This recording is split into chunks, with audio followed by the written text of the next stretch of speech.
پاکستان کے لیے 100-150 ارب ڈالر اتنا بڑا پیسہ نہیں ہے. 3 سے 4 سال میں یہ پاکستان واپس کھڑا کیا دوڑے گا. ہم یہی سوچتے ہیں کہ امریکہ آ کے ہم کو بچا لے گا. قرآن کہتا ہے یہود اور نصارہ جو ہے وہ آپ کا دوست نہیں ہو سکتا، اور ہم جا کے انہی کے ساتھ بغل گیر ہوتے ہیں، انہی کے پیچھے بھاگتے ہیں کہ یہ یہود اور نصارہ ہم کو بچائے گا. کیسے بچائے گا؟ کیوں بچائے گا؟ ہم تو ایک مردہ قوم ہے. مردہ قوم سے آپ ایکسپیکٹ کریں، مری ہوئی مچھلی سے آپ ایکسپیکٹ کریں کہ اس کو میں پانی میں ڈالوں گا جو تیرے گی؟ کیسے تیرے گی؟ جس کا ضمیر مر چکا ہو، جس کو اللہ پہ یقین نہ ہو، اور جس کو اس بات پہ یقین ہو کہ میں رشوت لوں گا، میں چوری کروں گا، میں کوئی حرام خوری کا کام کروں گا تو میرا کام چلے گا، آپ کیا ایکسپیکٹ کرتے ہیں اللہ اس کے اوپر اپنا کرم کرے گا؟ یہ ناممکن ہے. اللہ تو اس کے اوپر ہی کرم کرے گا نا اپنا، جس کو ذرا سی تو 0.1% تو اللہ پہ اعتماد ہو. ایک ہی ہے کہ کسی طرح میرا بچہ جا کے امریکہ میں سیٹل ہو جائے، اس کے لیے چاہے اس کو پاکستان ذبح کرنا پڑ جائے وہ ذبح کر دیتا ہے. عمران خان کا اتنا بڑا خوف کریٹ ہو گیا ہے کہ وہ لوگ اب بھاگ رہے ہیں. مردانہ وار مقابلہ کرتے، مردوں کی طرح کھڑے ہوتے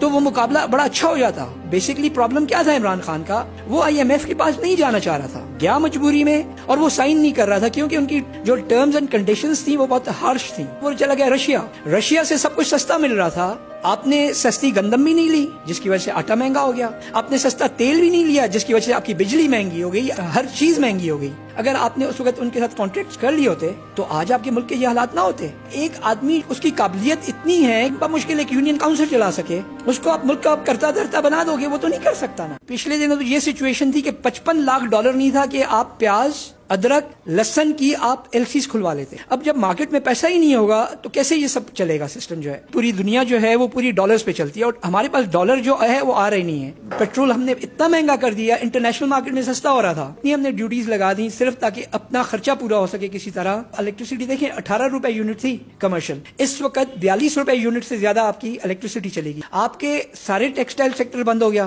جو کووڈ میں بڑا محنت کر کے پورا سیکٹر جو انڈیا اور بنگلہ دیش سے چھینا گیا تھا لٹرلی، وہ پوری کی پوری مارکیٹ ہمارے ہاتھ سے نکل گئی جو تقریباً 30-32 بلین ڈالر کی تھی ٹیکسٹائل کی. ایک آدمی اس کی قابلیت اتنی ہے کہ وہ ایک بمشکل ایک یونین کاؤنسل چلا سکے، اس کو آپ ملک کا کرتا دھرتا بنا دو گے، وہ تو نہیں کر سکتا نا. یہ بہت مشکل ہے. یہ جو صدام حسین کے زمانے میں عراق کے ساتھ ہوا تھا اس سے برا ہمارے ساتھ ہونے جا رہا ہے. ہم لوگ اس بات کو ماننے کو تیار ہیں نہیں کیونکہ ہم یہی سوچتے ہیں کہ امریکہ آ کے ہم کو بچا لے گا. ہمارا سب سے بڑا دھوکہ کیا ہے کہ ہم نے قرآن کو چھوڑ دیا ہے. قرآن کہتا ہے کہ یہود اور نصارہ جو ہے وہ آپ کا دوست نہیں ہو سکتا. دشمن نہیں بولا لیکن دوست نہیں ہو سکتا، اور ہم جا کے انہی کے ساتھ بغل گیر ہوتے ہیں، انہی کے پیچھے بھاگتے ہیں کہ یہ یہود اور نصارہ ہم کو بچائے گا. کیسے بچائے گا؟ کیوں بچائے گا؟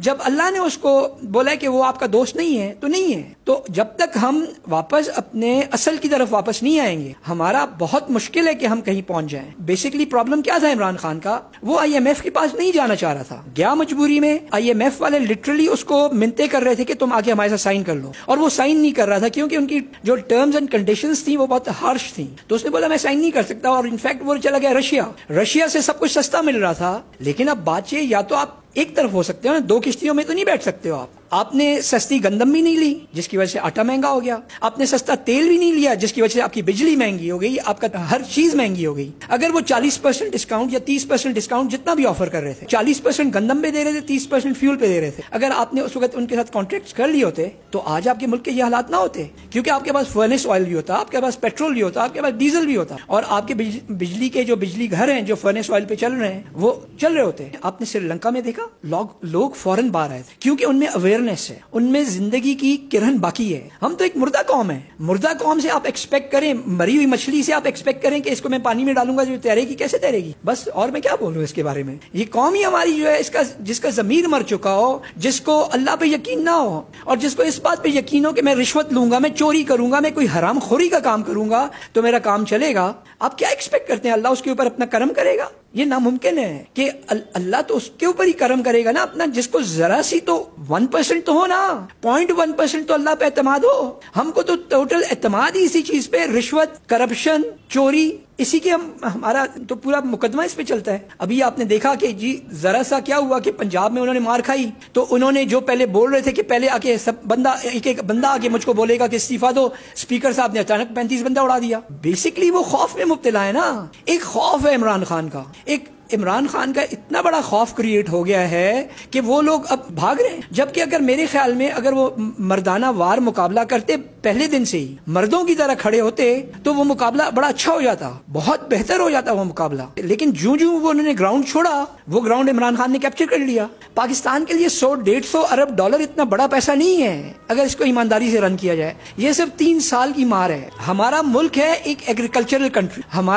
ہمارا ملک وہ ملک ہے جس کی 4 فصلیں ہوتی ہیں ایک سال میں. بڑے دنیا میں کم ملک ہیں جن کی 4 فصلیں ہوتی ہیں، لیکن ہمارا موسم ایسا ہے کہ ہم کو 4 فصلوں کی اجازت دیتا ہے. دنیا کا سب سے بڑا اریگیشن کا نیٹ ورک ہے، ہمارا سسٹم ہے. ہم اس کو پراپرلی ایکسپلائٹ کریں اگر تو یہ کوئی مسئلہ نہیں ہے کہ یہ سارا کچھ ختم نہ ہو سکے. ہاں ہم کو اپنی عیاشیوں کے اوپر تھوڑا سا کرب کرنا پڑے گا، تھوڑا سا ڈھکن لگانا پڑے گا کہ جب تک میں نے جاپان سے میں نے اپنے لیے نئی V8 نہ منگائی تو بس میرا نک کٹ جلس. یہ اس چیز کو ناک کو جو ہے نا ناک نہیں کاٹ سکتا، میں نکالنی ہوگی آپ کو تھوڑا سا. صرف 3 سے 4 سال میں یہ پاکستان واپس کھڑا کیا دوڑے گا، لیکن بات سے کوئی دوڑنے دے گا تو دوڑے گا نا. ایک ہی ہے کہ کسی طرح میرا بچہ جا کے امریکہ میں سیٹل ہو جائے، میرا بچہ جا کے انگلینڈ میں سیٹل ہو جائے، اس کے لیے چاہے اس کو پاکستان ذبح کرنا پڑ جائے وہ ذبح کر دیتا ہے. اب انہی کو سوچنا پڑے گا نا. ایسا نہیں ہے کہ امریکہ میں حالات برے نہیں ہوں گے، برے ہوں گے، اور پھر ادھر سے بھاگنے کے لیے کوئی جگہ نہیں ملے.